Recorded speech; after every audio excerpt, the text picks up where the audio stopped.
Hey, everybody. Thank you for coming out tonight. This is so great. I see some regular faces. We've been doing this long enough that we have regulars. It's so good. So what we're going to do tonight is we're going to have a live show, and we're going to make a radio show as well. So I have to do a little bit of radio shenanigans with you guys. I need you to clap for me, sort of golf claps a little bit. And then I need really enthusiastic claps. And then I just need a bunch of just being excited to be here noise. So I will orchestrate it. Are you ready? We're going to do golf claps first. Like, oh, that was so nice. Okay.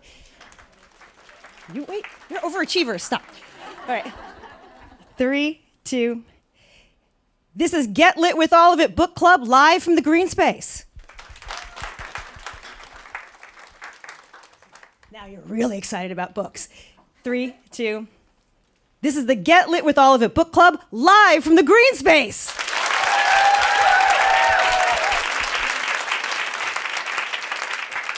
And we'll do one that's sort of medium.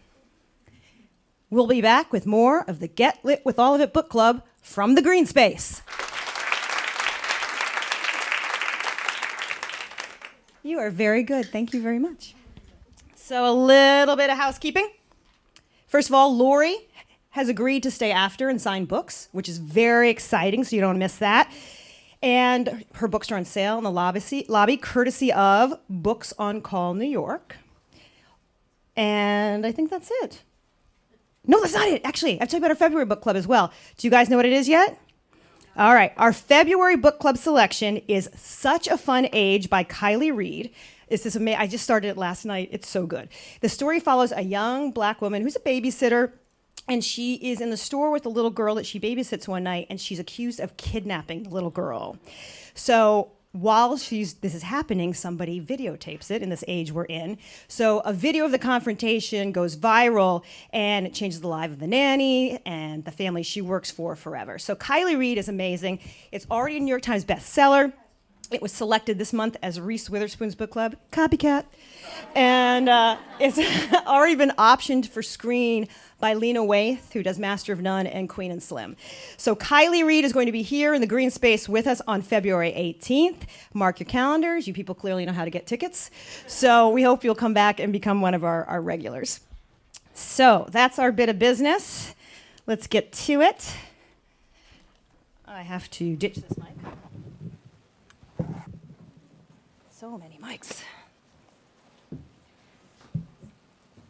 Okay.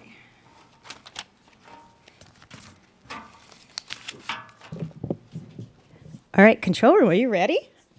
Okay, you gonna play intro?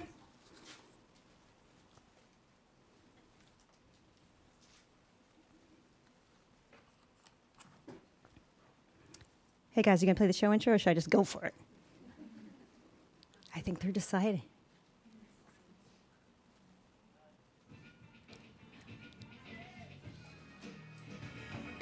Hello and welcome to our very first Get Lit with All of It book club event of 2020. We are here live in the green space.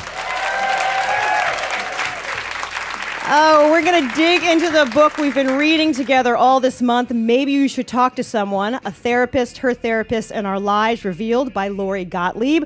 We're also going to talk with Dr. Gail Saltz about how to find a good therapist, because I don't know about you, but I thought I might need one after reading the book. And we will hear music from Jill Sobule. That's all coming your way. And now for the main event, our Get Lit with All of It book club pick for this month, Lori Gottlieb's Maybe You Should Talk to Someone. Here's the story. When we meet Los Angeles-based therapist Lori Gottlieb, she has her hands full. She has a patient who is terminally ill, a patient who calls people idiots when they don't get things exactly his way, and then there's the fact that Lori realizes she needs therapy herself. What sends this therapist into therapy, the presenting problem, as Lori calls it, is a really bad breakup. Laura's fiance reveals to her, sort of kind of out of the blue, that he just doesn't think he can help raise another kid. Specifically, he doesn't want to talk to Lori's son about Legos. So Lori heads to get help coping and is ready for her therapist, named Wendell, to tell her what a jerk her ex is. Her therapist, fortunately, has other ideas.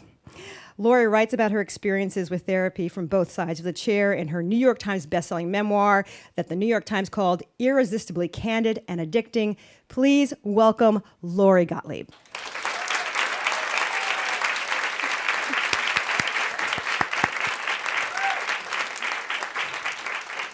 Hello. Oh, Lori, thank you so much for being here. Oh, thank you for having me. We're very excited. As you can see, we have a full house with some standing room only. So we really know that people want to hear from you tonight. But it's interesting. As I was reading the book, I thought, in theory, we should be sitting here discussing a book about happiness. Because if you read the book, you know that Lori was supposed to write a book about happiness, and you just couldn't get to it. Why couldn't you get to that? You know, when I was writing that book, I was starting out as a therapist, and I felt like what I was seeing in the therapy room was so much more about the human condition than a book about happiness. And in fact, I feel like happiness as a byproduct of living our lives in a fulfilling way is what we all want. But happiness as the end goal is kind of a recipe for disaster. And in fact, the writing of the happiness book got me depressed. I called it the miserable depression-inducing happiness book because I really wanted to bring people into the therapy room and show them what I had the privilege of seeing every day. So there are 5 people that you follow in your book, including yourself. You have, as I mentioned, a young woman who is dying, a sort of gruff, and I'm going to say a little bit rude, TV producer, senior citizen who's just kind of a misanthrope, and a young woman with sort of impulse control. And then there's you. So when you thought about writing this book, how did you know it was going to be this kind of book? It could have just been about your patients. It could have just been about you. Why did you think the combination was going to be powerful? I thought it was really important because I chose these 4 patients who seem very different from one another on the surface, but underneath it all, as you get to know them, you see how similar we all are. And I didn't want to be the expert up on high. I say at the very beginning of the book that my greatest credential is that I'm a card-carrying member of the human race. And I was going through something at the time, and I felt like it would almost be disingenuous not to include that entire part of the story. So I'm the 5th patient, and I go to see my therapist as I'm treating my patients, and we're all growing and changing through this process. In terms of your patients, and I know you can't break patient-doctor confidentiality, what did you think? I know you went to them and said, "I want to include you in this story, in our story." What did they say to you? I was a writer long before I was a therapist, so I came to this later in life. And everyone who comes to me knows that there's a possibility that as long as I disguise their identities, they might be written about. But this was different because this was a really in-depth look at the treatment as it unfolded. I think people were honored by the way that they were written about, and I think they were surprised that I thought about them as much as I did. You know, I think a lot of us wonder, so your therapist sees you for 50 minutes a week, and then do they forget about you for the rest of the week? And they were really moved by how much I cared and how much they had come into my life and helped me as a person to become a better therapist and to become a better person. That was surprising to me, how much you thought about your patients, because I did go to therapy. And I remember one time her saying, like, "I heard that interview you did. It was great." And it shocked me. I was like, wait, I exist outside of this room? Why do you think patients don't think about their therapists that way? It's interesting because I think that in reality, most of the therapy happens outside of the room, and people don't realize this. So there's the 50 minutes in the room, but if you aren't doing something with the therapy outside of the room, you're not really getting therapy. You're not really making use of the therapy. I always say that insight is the booby prize of therapy, that you can have all the insight in the world, but if you don't make changes out in the world, the insight is useless. So somebody might say in therapy, you know, now I understand why I'm having these arguments with my partner. And then I say, well, did you do something different during the argument with your partner? Well, no, but I understand why I did it. Well, you're not really working in therapy. So I think that it's not really an isolated 50 minutes, but for a lot of people, it's very discombobulating when they run into their therapist. outside of the therapy room. It's almost like when you're a kid and you run into your teacher in like Best Buy and she's in cutoff shorts with her husband or something and her kids, and you're like, wait, you don't sleep in the classroom? I think people think that about their therapist too. My guest is Lori Gottlieb. We're talking about her memoir, Maybe You Should Talk to Someone. So you described the language of presenting problem. That's what happened. That's what gets somebody into the therapist's office. People aren't sleeping well, they're obsessing about somebody, they can't get out of the job they want to get out of. When you first went to your therapist, what was your presenting problem? So my presenting problem was that the person that I was going to marry told me that he decided that he couldn't live with a kid under his roof for the next 10 years. That kid at the time was my 8-year-old. And my version of the story, and I very purposely say my version of the story, just to no spoilers here, but was that he was a sociopath. No, my version of the story, that was my friend's version of the story, and I didn't disagree. My version of the story was that I was blindsided, that I had no idea that there were no signs of this.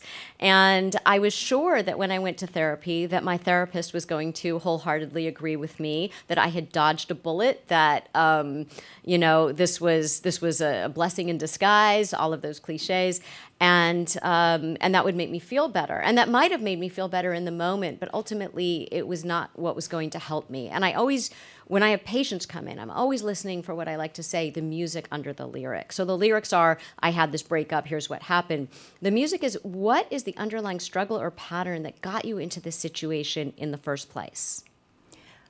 What have you found from your practice is the biggest obstacle to hearing that music? I think that we all believe that our version of the story is entirely 100% accurate and the full version. So, and I talk about the difference in the book between idiot compassion and wise compassion, right? So idiot compassion is what our friends do. They go along with our version of the story. They say, yeah, you're right. He was a jerk, or yeah, your boss should have promoted you, even though we know you don't really deserve the promotion. Or so we go along with it because we think we're being supportive. Wise compassion is what happens in the therapy room. It's we're holding up a mirror to the person to help them to see themselves in a way that maybe they haven't been willing or able to do. And ultimately, that is going to help them to grow and change and navigate their life differently. So it's not just about solving that one thing that you came in for. It's about how can you figure out what got you there so that you don't end up there again. How do you know when you have a good fit with your therapist? That's an excellent question, because every study shows that the most important factor in the success of your therapy is your relationship with your therapist. So more than their training or years of experience or the modality they use, all of which are important, you have to have a good relationship with your therapist. I think that people don't trust themselves to leave if they don't have that good fit. And people think that you're going to hurt the therapist's feelings. They don't realize that you're there for you. So what a lot of people do is they just keep going in therapy and they're not making any progress and they're afraid to leave, or they just leave one day and never come back and they ghost the therapist. And a really good thing for them to do is to say, hey, I'm not sure that this is working, and to talk about it with the therapist, because we don't want to keep you there if we're not helping you. And so maybe we're not aware that this is how you're feeling, and we want to talk about what's getting in the way, and maybe it truly isn't a good match, in which case we don't want to keep you there. What made Wendell a good fit for you? Wendell was very different from me, and that ultimately was exactly what I needed. He was much farther along in his career, so he was much more experienced than I was. He was very quirky, and he brought his whole personality into the room in a way that I didn't know at that time in my career that you could. So he does a lot of very unconventional things in the room. He doesn't cross any weird boundaries. There's nothing creepy going on. He's not self-disclosing. He's not talking about himself, but he's very effective in reaching me on a very human level, which I think is different from what we see in like movies and television, and I think also different from what we're taught in grad school in terms of how we're supposed to be in the room. He was just entirely authentic. I'm curious about it. We learn in the book that you had a health condition, but you don't tell him right away. Yes. You withhold that information. As a therapist, what difficulty does that present for you? I mean, aside from the obvious of you not having all the information, when a patient is not honest with you. Most people are not entirely honest when they first come in, not really? because they're lying, but because of what they choose to tell you and what they choose not to tell you. And I think it's a natural instinct to want your therapist to like you and to want to come off well in front of this other person. And so maybe we aren't sharing everything at the beginning. And sometimes it's not even conscious. Sometimes you're just, you tell yourself, that's not really important, even though it's the most important thing and the thing you really need to be talking about. So I think it takes a little time for people to take off their mask, and that's part of the work of me as a therapist is to figure out what are they not telling me. So I'm listening for what they're saying, and I'm also listening for what they're not saying. Is there anything that's sort of a telltale sign that you know when you're talking to somebody, you're like, okay, there's more. Okay, there's more here. Yeah, and you can see that unfold in the book too with a lot of people. But I might not know what the thing is, but I might, guess that there is something else there. Sometimes when people are just trying to distract you, they're sort of chatting, they're trying to entertain you. It's kind of like, look over here, look over here, look over here. And you have no idea what they're talking about. What is the thread of the story? And I'm always wondering when someone's talking, why are they telling me this? What is the purpose of this story that they're telling me right now? Is it a distraction from what we're supposed to be talking about or what we need to be talking about? Or is there something about this story that there's something deeper to it that they're feeling a lot of shame around and they're staying on the surface of it because they don't want to go down into the shame? So if someone's listening to this and they have a therapy session tomorrow and they want to be an excellent patient, if they really want to move it forward, what's something they could do? To be an excellent patient, you just have to show the truth of who you are. And so many people are afraid to do that because they're afraid that if they show the truth of who they are, that people are going to judge them or feel a certain way about them. And the truth is that if you show the truth of who you are, people will be drawn toward you because that's how humans connect. And it's not just true in the therapy room, it's true in life. But so often we feel like we have to project a certain image, and it's very hard for us to let go of that. I'm going to flip it around. You have a patient you write about who you have patience with this patient. He's I don't want to say he's awful, but he's terribly rude at the beginning. I mean, for people who haven't read the book or haven't gotten that deep into it, he likens you to a hooker because he pays you in cash and he throws it down, and he is very entitled with his space. He's going to eat his food in the session. Not particularly this patient, but what do you do as a therapist when you have someone you just don't like? So I think there's a difference between someone that you would choose as a friend and someone that you can feel a lot of compassion for. Mm-hmm. And I think in his case, it was so obvious to me that he had some very deep pain that he was so wanting to avoid. And so he couldn't let anybody get close to him. And so he would be kind of a jerk to people so that they couldn't get close to him. Those were just his defenses. And I needed to figure out a way to get underneath those defenses. And what's interesting about him is that I think that for people who have read the book, he becomes someone that most people feel very close to by the end of the book. They feel so much compassion for him and they're rooting for him. And dare I say, they like him. What about someone who's not him? Could you, is it appropriate to ask someone to leave a practice because Sure. you're just not connecting or you don't feel like you can get past? Sure. So disconnect? So when I was training, a supervisor said to me, there's something likable in everyone. It's your job to find it. And I thought, yeah, well, I don't know about everyone. But it's true. I think that I have found something likable in every single person that I have seen. Now, there was a case in the book that I write about of a woman who she was in her 20s and she was having some relational difficulties. And she would come in every week and tell me in all different kinds of ways that I was incompetent and not helping her, and she wouldn't leave. So that was really challenging. Did I like her? I felt like I don't know if I would have liked her because I could never see who she was. So I was only seeing the persona that she was presenting to me, but I'll bet that if she had let me get to know her, I would have liked her very much. I just couldn't get to that place with her. My guest is Lori Gottlieb. The name of the book is Maybe You Should Talk to Someone. It is this month's Get Lit with All of It book club pick. We'll have more with Lori live from the Green Space.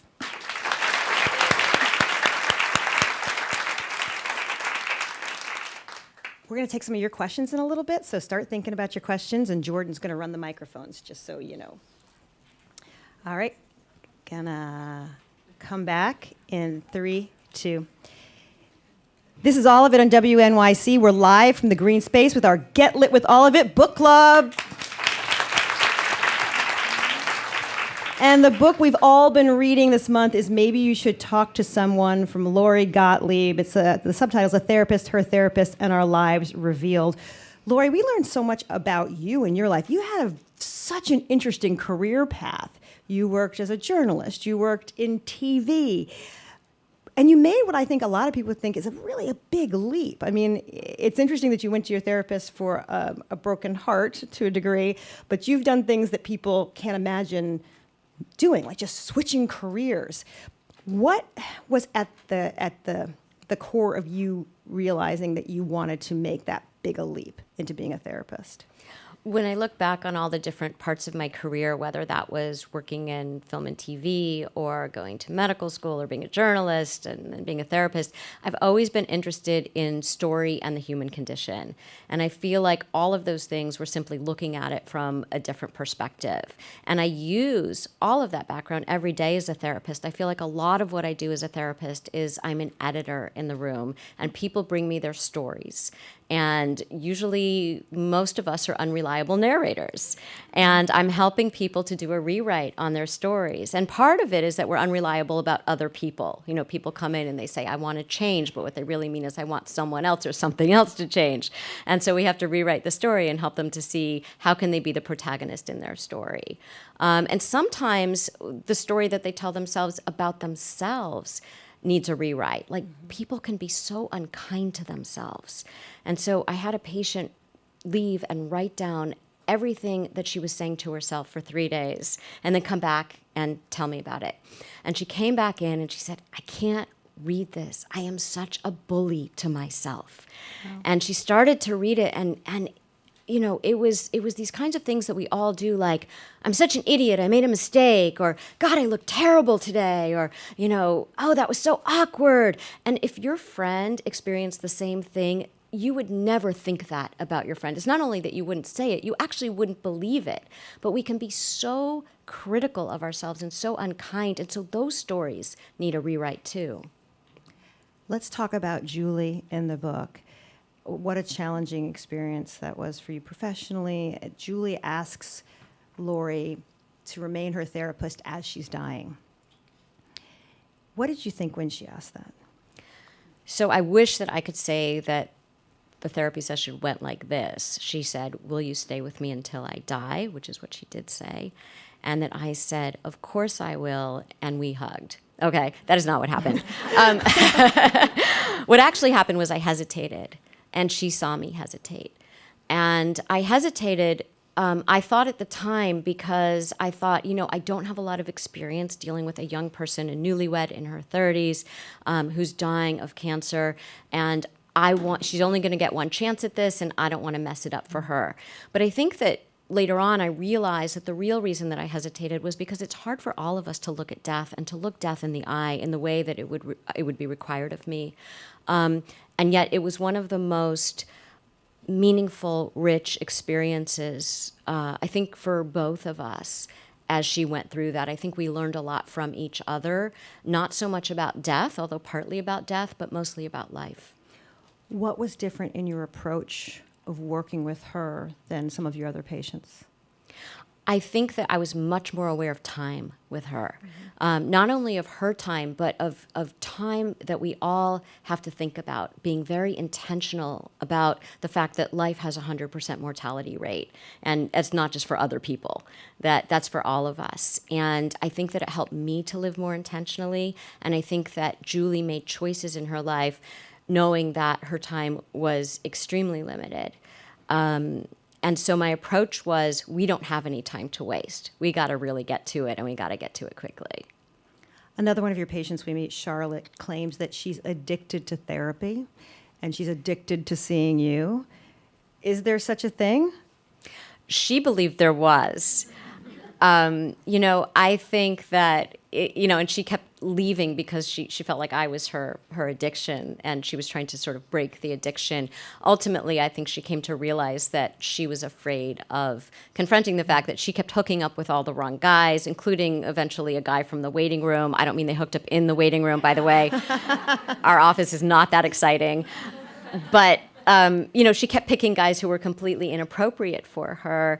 And once she was able to stop with the distraction of, I'm addicted to you, I'm addicted to therapy, she was able to sit with, maybe the common denominator in all of these encounters that I'm having is me, and maybe I'm choosing people who are going to let me down and disappoint me. Okay, audience, we're coming to you in one more question, so we'll be there with you in a second, so think about it. I'm going to ask the audience a question first, though. Who here has Googled their therapist? Oh, you guys are so honest. Should we be Googling our therapist, Lori? So the answer is no. And yet, I did Google my therapist. And what I found was that his father had died at a relatively young age. Suddenly, his father had been a marathon runner and seemed to be in perfect health. And I had been talking about my very close relationship with my aging father in my therapy sessions. And once I Googled this and found this, I went back to therapy and I stopped talking about that because I felt like I would be causing him pain. And what I should have done was say, hey, I Googled you, I found this out. Per the obituary that I found after 2 hours of Google stalking you, I learned this information, and that's not what I did at first. And he realized that something weird was going on in the room. You can feel, as a therapist, you can feel that something has shifted, and I confessed to him eventually that that's what I did, and we had this wonderful conversation about fathers and my father. And I don't think we would have had that deep conversation about my father in the same way had I not told him what I had found. But I think when you start Googling anyone, not just your therapist, you have to ask, what is the purpose of this? What do I want to get out of this? And is this going to serve me? And I think that your answer will be no. And hopefully you will find something healthier to do with that time that you would have wasted going down the internet rabbit hole. A colleague of mine calls the internet the most effective short-term non-prescription painkiller out there. My guest is Lori Gottlieb. The name of the book is Maybe You Should Talk to Someone. Okay, audience, you get to ask a question of Lori. We have Jordan down here. Hi. Hang on a second, we're going to get you a microphone. Hi, Lori. I loved your book. book. Hi there. Thank you. It was very therapeutic for me to read. My question for you is, how did you choose what patients to include in your book? That's a great question. I wanted to choose people who seemed very different on the surface, because I wanted to show how similar we all are. And I thought it was important to show different kinds of people from different socioeconomic backgrounds, people who were different genders, different ages, different personalities, different histories, different presenting problems. And I thought that these people, especially in the way that they transformed themselves without having the ending being wrapped up in a bow, I thought that was really important to show all of their stories and how they're all connected and how they were connected to mine as well. Right here. So thank you so much. I loved your book. And I appreciate your opening comments about how you need to have the right fit with your therapist. So I wonder if you could talk about my impression, which could be wrong, that you were kind of in love with your therapist. So, in the book, This side of the room doesn't agree. But that's why it's book club. This is why it's good. Conversation. so initially I talk about the fact that that's called romantic transference when you have romantic feelings toward your therapist. And it's actually quite common because you're having this very intimate relationship with this person. And it doesn't mean that you actually are in love with the person, but I think that we have very strong feelings toward our therapists.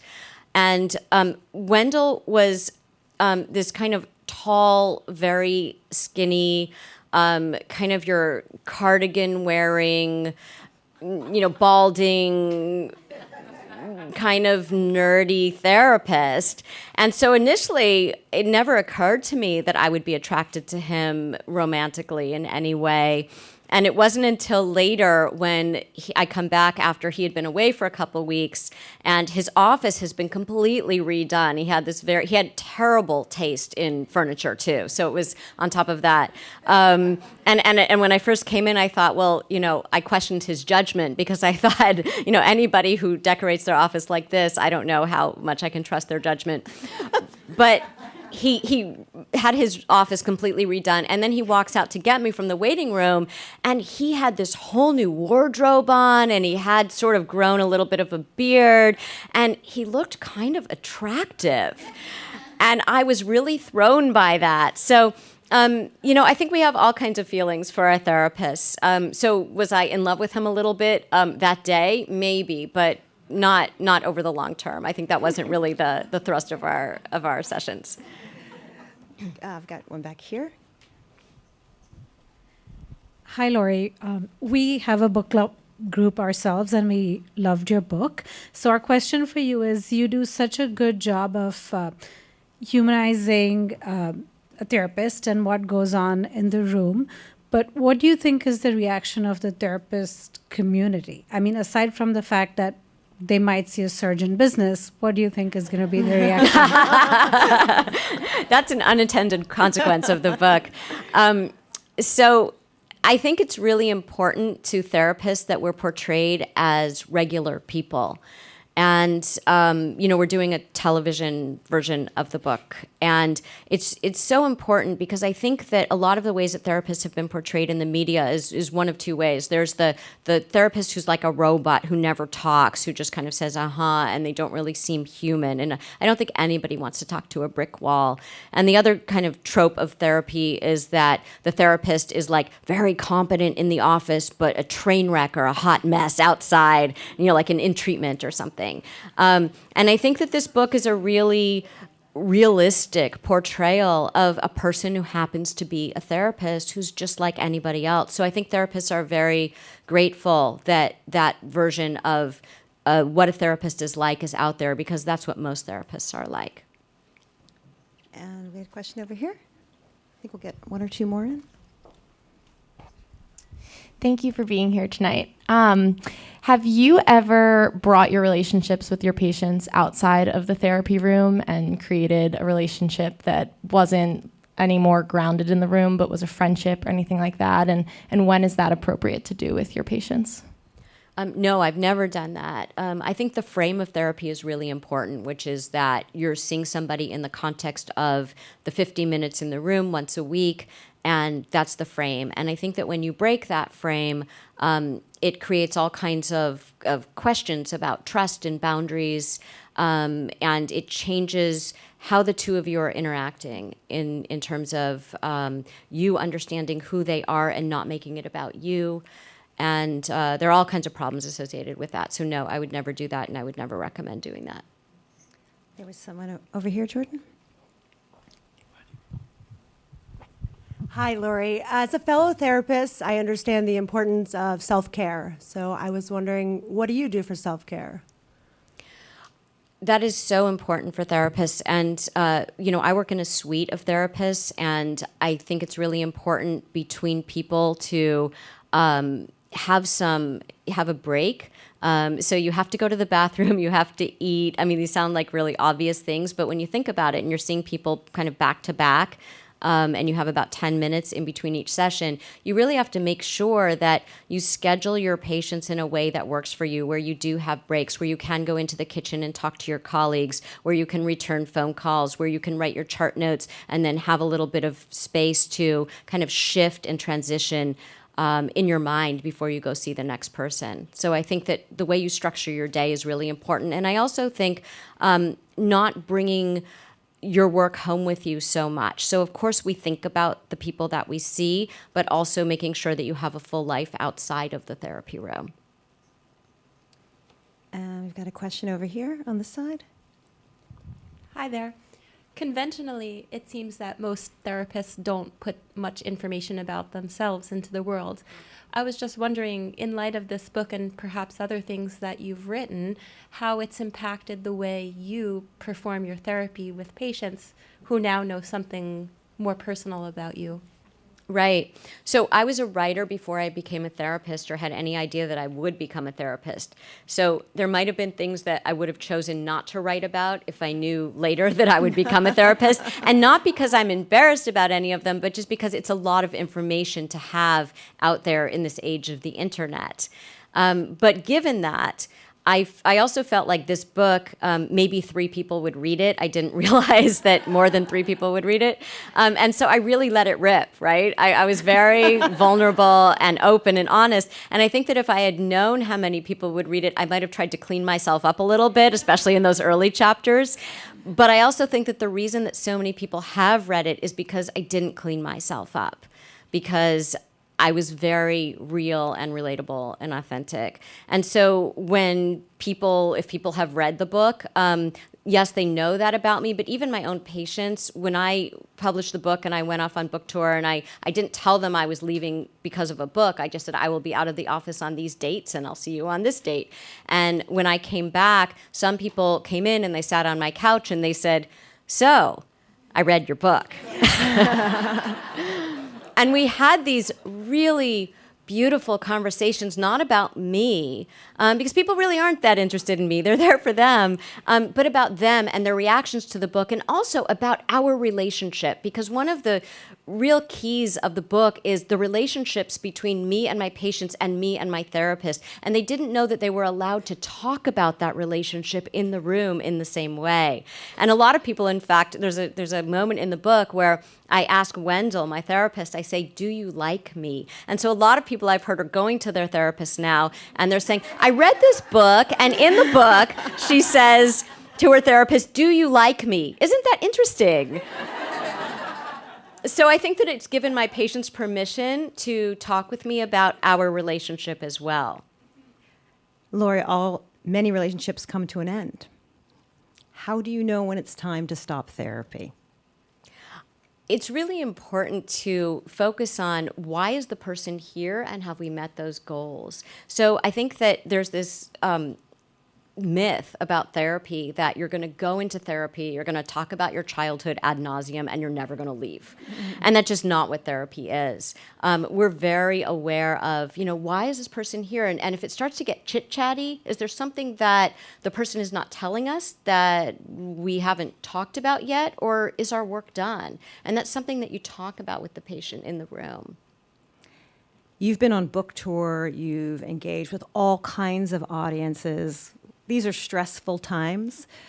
What's on people's minds when they come up to you and you're signing books? Because I know sometimes people will lean in and talk to you about something, or they'll catch you in the lobby of an event. What's on people's minds right now? I think 2 big themes. One is this question of how can I love and be loved? I think everybody has that question. And I think people are finding it harder to navigate that in today's world, where people are treated more like a shopping expedition and less like another human being that you might get to know. And I think related to that is an epidemic of loneliness. Even for people who are happily in relationship, I think that we aren't connecting with people in a way that feels nourishing and fulfilling. And so many times we'll be sitting with someone and our phones are sitting on the table and we're not giving somebody our full attention. So I think that a lot of people are feeling like not only are they not being heard, but they don't know how to listen. What was an unintended consequence of this book? I think, well, I would say it's an intended consequence. An intended consequence was the title of the book, Maybe You Should Talk to Someone, doesn't necessarily mean everybody should go to therapy. It means maybe we need to all talk more to each other. And I think an intended consequence has been, I think people are doing that. I think more people are being much more aware of how am I connecting with people and am I prioritizing that in my life? Is there, before I let you go, is there one takeaway you want people to think about when they think about your book, when they think about relating to one another, something we didn't touch on that you think is really important? I think that ultimately we grow in connection with others, and we have this culture of independence. Like it's we value so much. Do it yourself. It's all about you. Focus on yourself. And I think that it's really important to say, it's important to focus on myself, but it's also important for me to connect with others, and that they're not mutually exclusive. The name of the book is Maybe You Should Talk to Someone, A Therapist, Her Therapist, and Our Lives Reveal. Lori Gottlieb, thank you so much for giving us so much time tonight. Well, thank you so much for having me here. This is all of it. We're done with the... Lori, thank you so much. Lori's agreed to sign books in the lobby after the program's over. Thank you so much, Lori.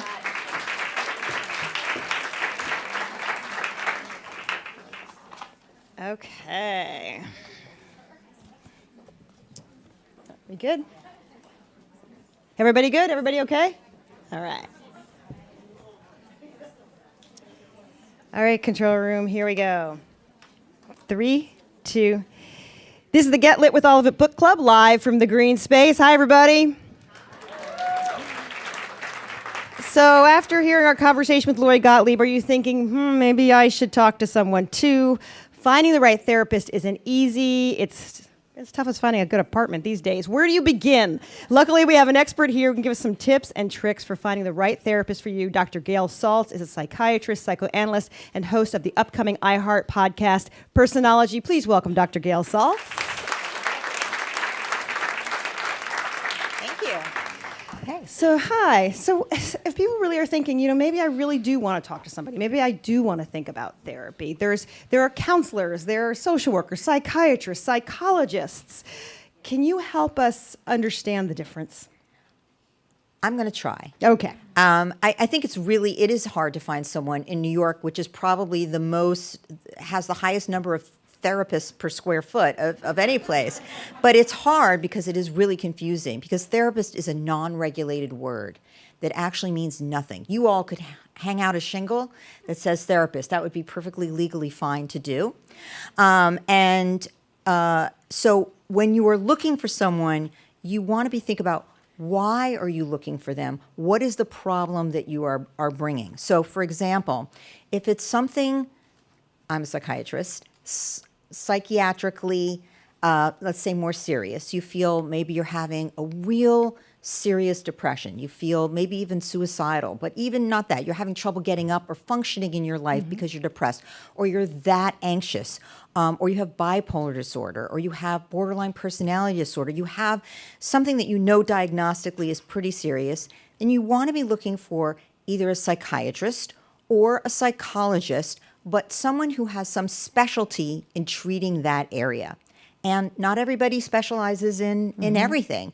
So some people, I see a garden variety of things. I see depression, anxiety. I see all kinds of things because I'm a psychiatrist and a psychoanalyst. So I do both talk therapy and I can medicate. Psychiatrists can medicate.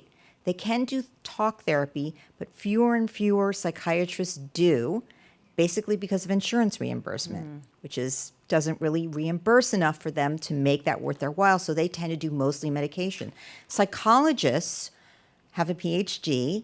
They do talk therapies, different kinds of therapies, and it really is important to decide what you're seeking, because some kinds of problems need some kinds of talk therapy. So, for example, if you have obsessive compulsive disorder, you want to see someone who does cognitive behavioral therapy.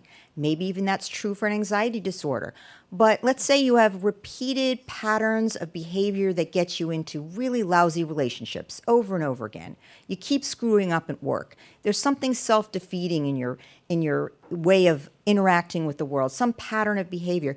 Then you might want to see someone who does what's called a psychodynamic psychotherapy, more of a general talk therapy to understand why you have these patterns, what your conflicts are, to understand them, to make what's not in your awareness now in your awareness. So you, I guess I would say, knowledge is power. So you have the power to stop behaving in the same way, which is different from cognitive behavioral therapy. So this all sounds really confusing. And the way to simplify it is I would say to you, what are you looking for? Mm-hmm. Then you want to, frankly, call your insurance company, find out what they're going to cover, what they're willing to cover, how many sessions you're going to get, how much they're going to reimburse you. Part of the reason for that is because, believe it or not, paying cash to some people is going to be more economically feasible for you than actually dealing with what your insurance company will do. Then you're going to do several things. I think it's reasonable to ask friends. It's reasonable to ask some of your physicians if they have someone they like to refer to and think is good for this problem.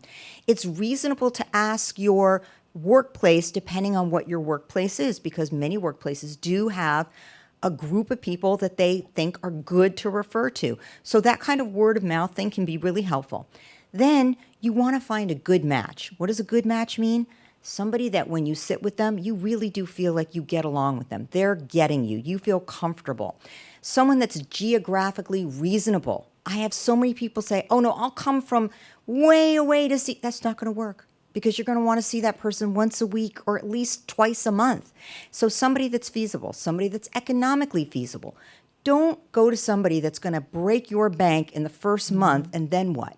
So economically feasible, geographically feasible, you sit with them, you feel good, then you're going to call them up and you're going to ask them, what is their training? What is their education? This is reasonable to ask before treatment starts.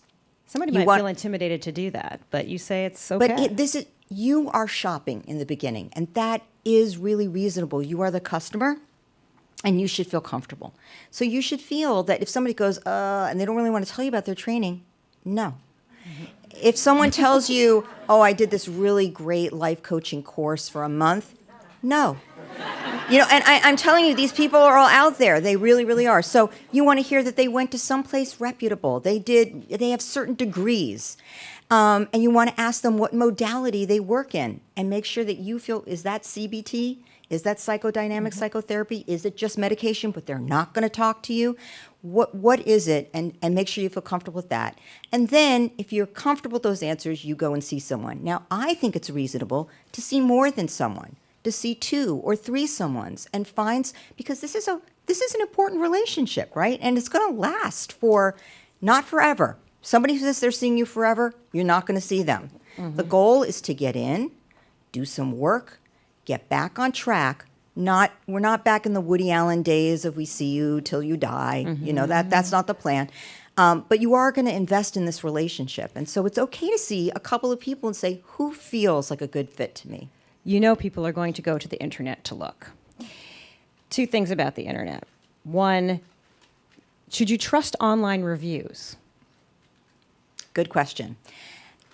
You have to be savvy about online reviews, okay? So the person who writes a terrible review, look around and see if they write everybody a terrible review, because generally there's some people who just really like to complain and slam people. And if you see that that's the case, then take that review less seriously. Somebody who just writes 5 stars, 5 stars, 5 stars, that doesn't mean anything to you. You're looking for some words that say something like, I felt understood, I felt listened to, I felt some qualities that make you feel like that would be a good fit for you.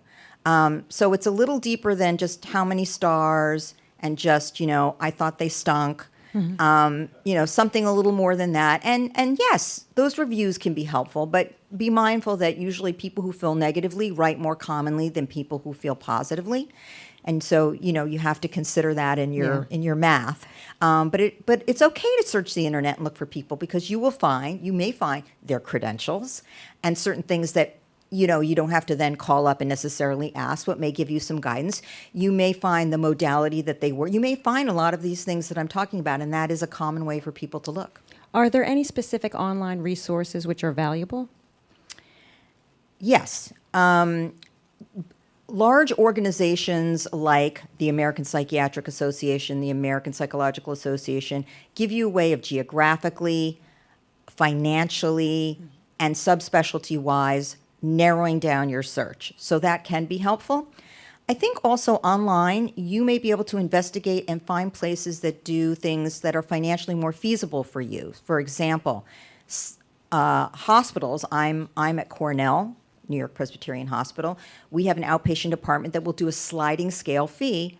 We need to look at your finances to say you qualify for that. But if you qualify for that, large hospitals that have outpatient psychiatry departments, that's a good place to look online and see if they provide sliding scale fees. Also, student doctors. Now, what does that mean, a student doctor? So, for example, I'm also at the New York Psychoanalytic Institute. We have a treatment center that has, quote, student doctors who are in training and being supervised by more experienced doctors. But those student doctors, they're already psychiatrists and psychologists. They're already out in practice. They're just getting additional training and they're being supervised. They're often terrific people, and they will see you at a very low price because they're in training, and they will continue on with you at a very low price. So Columbia has a psychoanalytic center, NYU has many places around the country have psychoanalytic centers where you're doing additional training, and those student doctors are very worthwhile. Last question. What do you think about therapy apps? You know what? A therapy app is not like talking to somebody in a room. It simply is not. However, sometimes it really is better than nothing. So, for example, there are a bunch of them, Talkspace. There are a bunch where you basically are going to get a therapist who actually in some ways meets your needs, right? And you are going to text with them. Well, the advantages are you can text at any time, all the time, around the clock, on weekends, and when you travel somewhere, et cetera. And that has certain advantages. And as I said, that can be better than nothing. It certainly increases your awareness of what you're dealing with, which is sometimes half the battle. But, when you're dealing with something more serious or more pervasive, it may only take you so far. And then I think, honestly, there's just, actually, as Lori alluded to earlier, we're all becoming a little too removed from each other with apps and the internet. And I think it's important to be able to, because I, as your treater, right, I can't see your facial expression when you said that. I can't read your body language.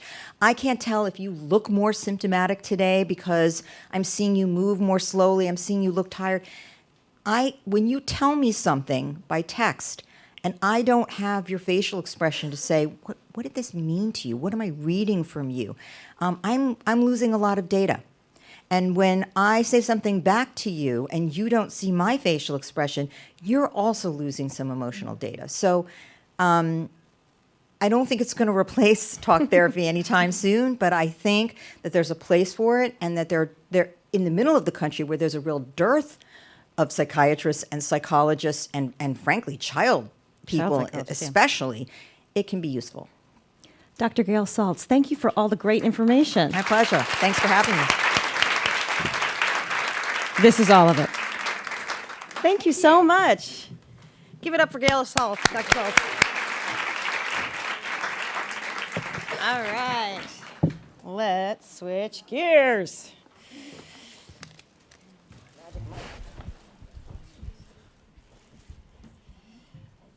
Okay. You gonna play music in? We good?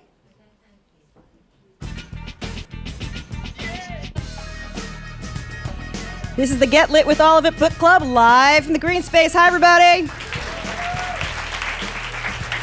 All right, first, a lot of people Music can be really helpful in a time of distress. You can put on your favorite album or a certain playlist or just keep hitting repeat on that one specific song. And for a few minutes, you get to put your anxieties on pause and reframe them with the help of some thoughtful lyrics. And if you're looking for songs to talk about either complicated personal feelings or troubling social issues, one of the great songwriters out there right now is Jill Sobule. Her songs span topics from adolescence to anorexia to LGBTQ issues, politics, even the death penalty. She's written for movies, TV, and played with people like Neil Young, Cyndi Lauper, and Billy Bragg, as well as inducting Neil Diamond into the Songwriters Hall of Fame. She'll be at Joe's Pub on January 28th, but right now she's here with us in the green space. Please welcome Jill Sobule.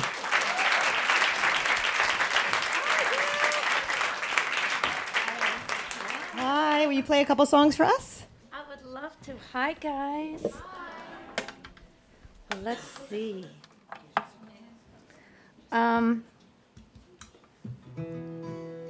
So I was living deep in Brooklyn, and I was seeing a therapist on the Upper East Side.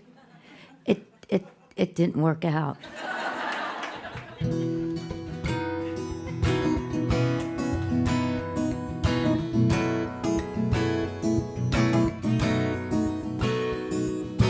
If I had a jetpack, the first thing that I'd do is fly above the gridlock and come to you. I'd peek into the windows on Fifth Avenue to see how the other side lives. And if I had a jetpack, I would strap it on. I'd get out of this one room and I'd be gone to where there's real houses and big front yards. If I had a jetpack, I'd take you up with me. At last we'd both be free past the Statue of Liberty in my jetpack.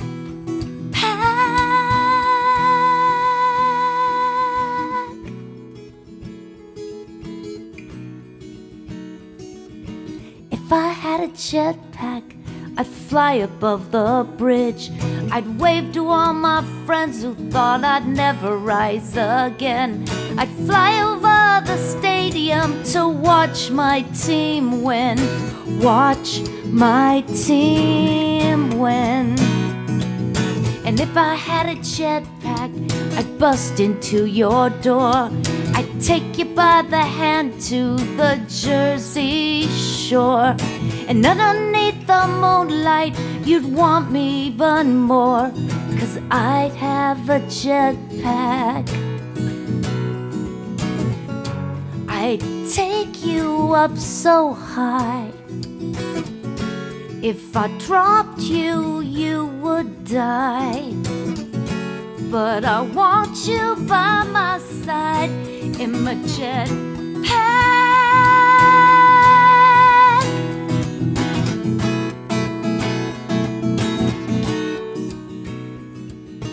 I don't have a jetpack, I don't even have a car. I just have this token in a head full of stars. I wish you didn't live uptown so far, 'cause I don't have, no, I don't have a jetpack.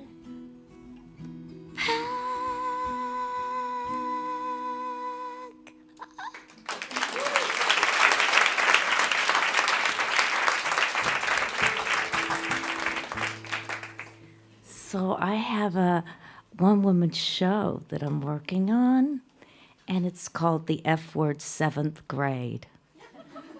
And here's one of the songs from it.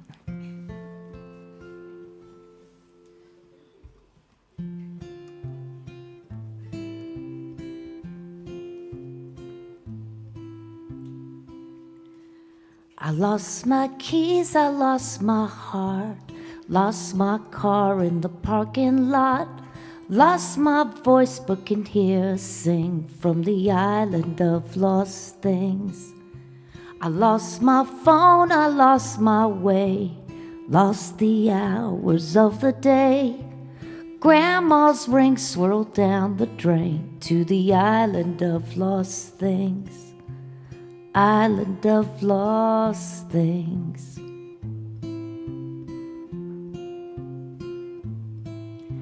I lost my shirt, I lost my aim, lost the person I could blame. I wish I could recall their name, the island of lost things. My mom was not a hoarder, she threw everything away. My 45's my favorite toys, shoebox full of Polaroids, plastic on the good couch, everything was clean. A vacuum bag of treasures in the island of lost things.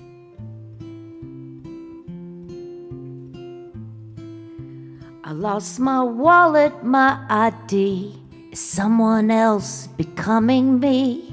My girlfriend somewhere on the seas to the island of lost things. I'd like to book a ticket, and maybe I could find, traipsing through the ruins, the dream I left behind. Is she underneath the palm tree, staring out to sea, spinning my old records in the island of lost things? That's it.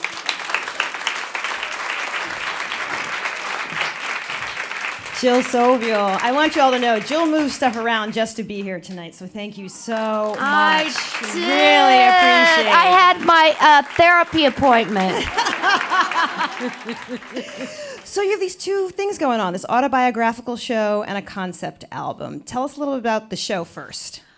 Well, the F7th grade show, it starts in May at the Pittsburgh City Theater for a month, and then it's going to go elsewhere. And I've done worked on musicals, but it's the first time that I have to memorize stuff. Oh, no. I know. And it's really scary. But you guys, Pittsburgh's great. You guys they have a lot of cheap therapists, and it's good. It's a great town. It's up and coming. Pittsburgh is a great town. It Good is. food town, too. It's really good. Good food town. And a concept album. Well, that was the one I did, the Nostalgia Kills. And so you guys just go to Jill at jillsobule.com or go to jillsobule.com, and I've got all this great stuff you can listen to. And yeah. So Jill, you were one of the first musical artists to realize that you could use crowdfunding. I was. When did it pop in your head? I'm gonna Okay, do in this. 2008. Yeah. I thought, I'm not going to get a big label deal, and I don't have the money to put out a record like I wanted, so I'm just going to ask my fans, but I don't want to ask them, just give me money. I want to figure out how to give them something in return. So I had different levels of contribution. This was pre-Kickstarter, it was from polished rocks to weapons-grade plutonium. and I did it in the news and CNN, and it was a big thing. And then these two guys came up to me and asked me questions about how they did it, and it ended up being the people from Kickstarter. I'm like, why the F didn't I do something like that? What an idiot! You're actually a genius, though. No, but I did it for the first time. I did another Kickstarter for this last record, and the highest level was you get to be my personal Lord and Savior, and someone did it. The Buffy the Vampire Slayer guy, Joss Whedon, is my Lord and Savior. Wow. Yeah. You said it. There it happened. And I write theme songs for people, and Tom Bergeron from Dancing Stars, he has a theme song. Wow. I know. This is pretty cool. I'll give you a discount. You don't even Thanks, need man. to. I've known you a long You can time. just I give me appreciate tea that. in the green room. Friends and family discount. I will ask you one serious question about our topic tonight. Is one of the songs you wrote Lucy at the gym. It just, do you guys know that song? It's about I should have done it. a young woman who is anorexic and Yes. Lucy is always at the gym. Right. When is songwriting therapeutic for you? I mean, that's clearly somebody you saw all the time, and you Yeah, needed but to Lucy observe. was really me. I mean, I'm writing a little thing I had in the 80s. I suffered from eating disorder, and I went to this really weird, like the first of its kind clinic in Glendale, California. It was the weirdest place on earth. Yeah. Well, can I just tell one story? Sure. This is how they were treating me. I told them I was from Denver, and I told them that I was, I was kind of a big shot in Denver. I had my band, and we were voted the best band. And I befriended the nurse who kept trying to give me cocaine at the time. And she told me what they were writing about me, and they were writing that I had delusions of grandeur, that I was pretending to be a singer. Yeah, the entire time I was there. You're like, But Lucy, so when you write a song, it's like I wanted to write it, but it was kind of, a reflection of something I've been through. Is writing songs therapeutic for you? Yeah, and it's also hell because, for instance, I have to write some songs this week, and it's always the fear of that blank page, and it just feels somehow you have to create a frame around that anarchy. That's why sometimes working on a musical is good, because you've got to. You need something right there. Got a structure. But do you guys have any ideas of what I should write tomorrow? Will you help me, please? Please. Jill, will you play a couple more songs? Will you play us out? Yes. Thank you. I didn't tell them, but can I do Lucy? Is that? That would be great. Okay. Excellent. Jill Sobule.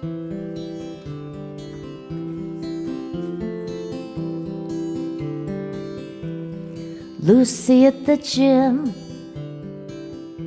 She's there every time I go, and I don't go that often, so she must live at the gym.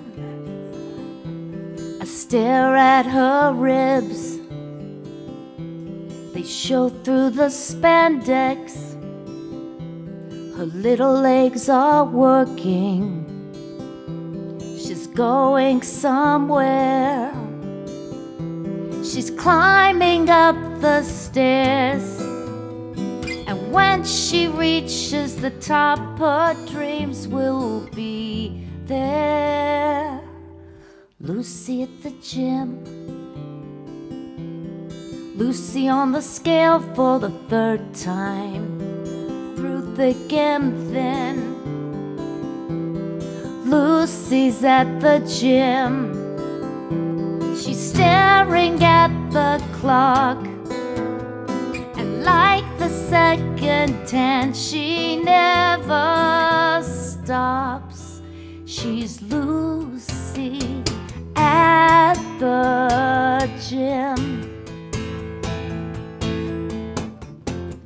When she takes a shower, after all the hours, does she have a place to go? Is there someone waiting, or is Lucy all alone?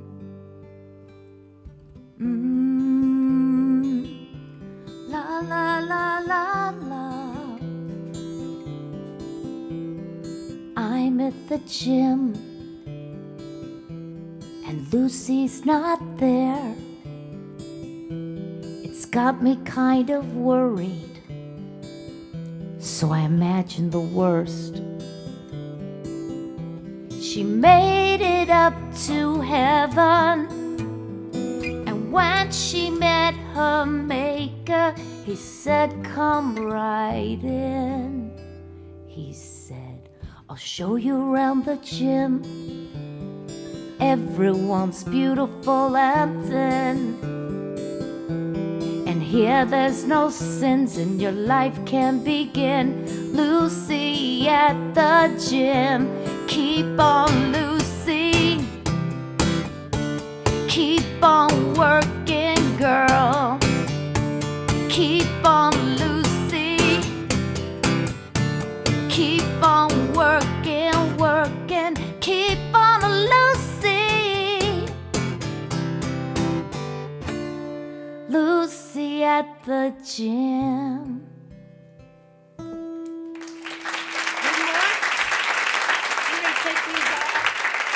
Okay, one more. This is great.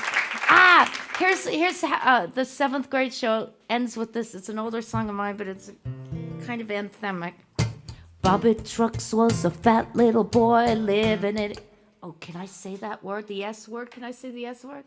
We can bleep it out. Bobby Trucks was a fat little boy living in a shitty little town. And every recess the dodgeball flew and knocked poor Bobby down. 4 o'clock when he got home, upstairs in his room. He closed the door, tie on his cape, put on his skin-tight suit. And he'd sing, underdog, victorious. He was simply glorious. Someday he'll die notorious. Underdog victorious.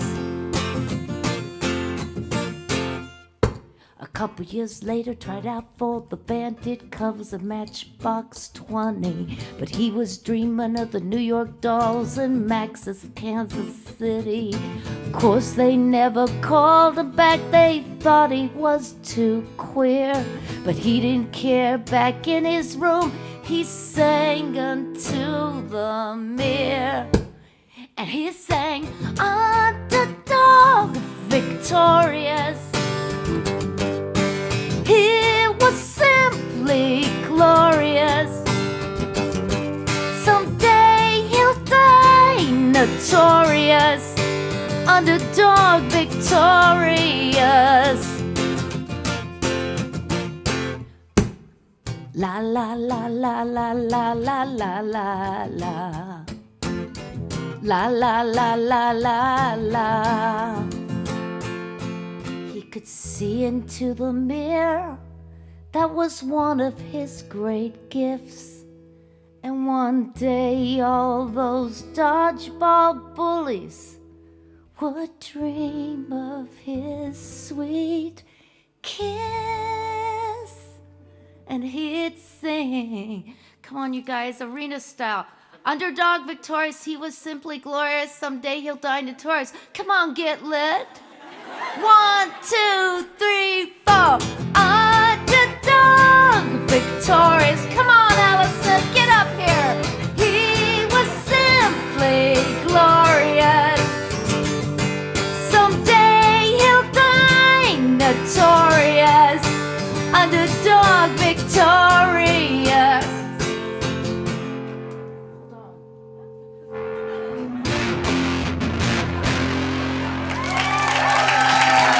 Thank you, Get Lit. Thank you. Jill, you're the best.